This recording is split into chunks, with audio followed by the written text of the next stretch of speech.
বিকেলের স্ন্যাক্সের চিজিলিং রেসিপিটা তোমাদের সাথে শেয়ার করছি।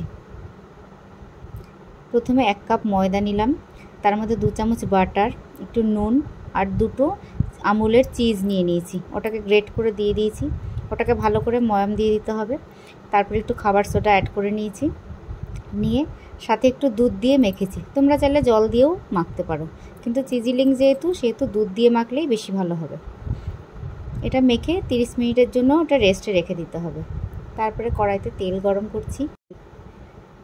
এবার এটাকে মন্ড করে নিয়ে একটা রুটির মতো বেলতে হবে। বেলে নিমকির শেপে এটা কাটতে হবে, কেটে তারপরে তেলে দিতে হবে।